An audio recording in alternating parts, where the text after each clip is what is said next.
Chapter 17. We're gonna tidy up around here, I say to Jeremy the very next time I sit. Tidy up? Jeremy figures. Not exactly, I mutter, handing him a clean sponge from the whole package of them my mother sent along. Squeeze it in the suds like this. I put his hand and the sponge in the bucket of suds.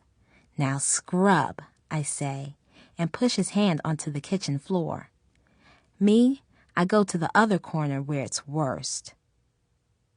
Me and Jeremy get quiet and you'd think this was the world's work, like we're inventing a telescope or building a Hilton hotel. We're concentrating so hard. The sound of sponge and suds on the floor makes us businesslike.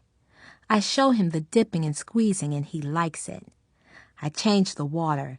You don't want to know the color and the things floating in it.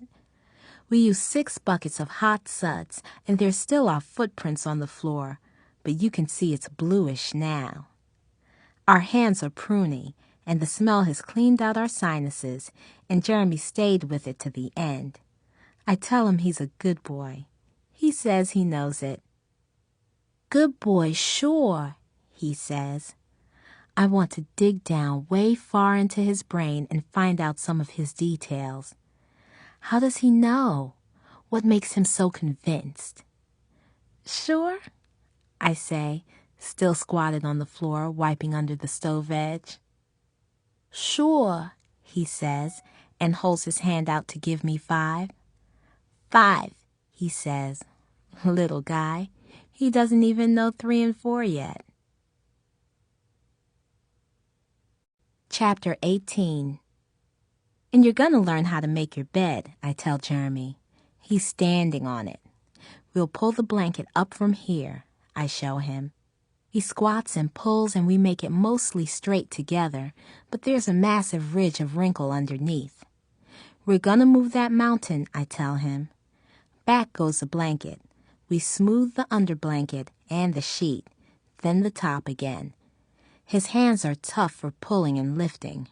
Round little hands. You make your bed out of self-respect, I inform him. He looks at me queer. Blankets, he explains. I don't say anything. I hand him his pillow from the floor, spanking it with my hand first to dust it off. Where does this go? I ask, since he thinks he's so smart. Blanket, he says, and puts it where it belongs, with his head on it. He lies down full flat on his back, his feet sticking up orderly. Okay, I tell him, you make your bed out of self-respect and blankets. He has his hands folded. He's faking sleep. With his eyes squinched tight, he nods his head up and down, lying flat as proud as he can be of not understanding a single thing I've told him. Chapter 19. My mom gets me at breakfast one day by her tone of voice. Verna Levon, she says.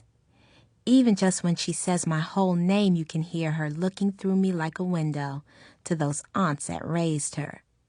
She couldn't decide which one to name me after, so I got both names. Verna Levon, she says to me this time. That jolly, she's got hold of you. I look at my mom.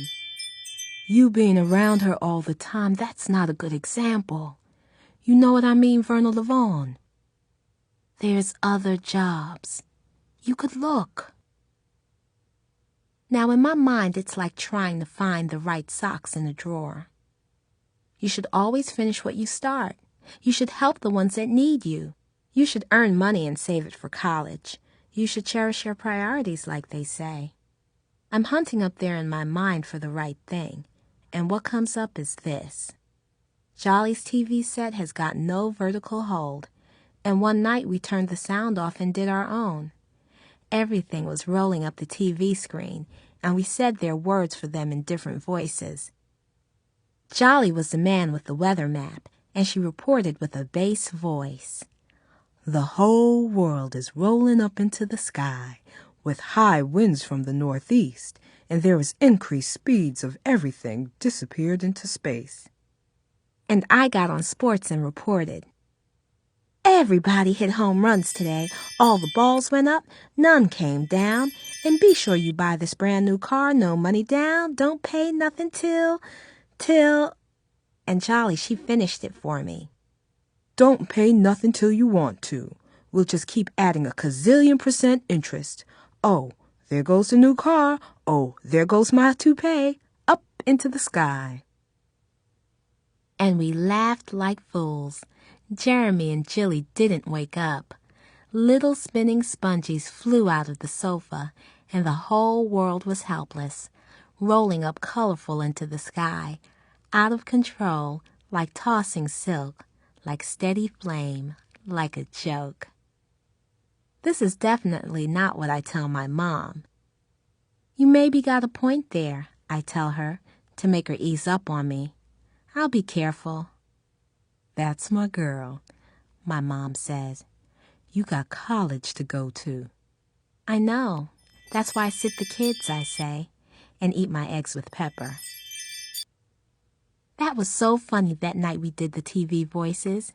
Maybe it was only a couple of minutes, but you ever laughed so hard nobody in the world could hurt you for a minute, no matter what they tried to do to you?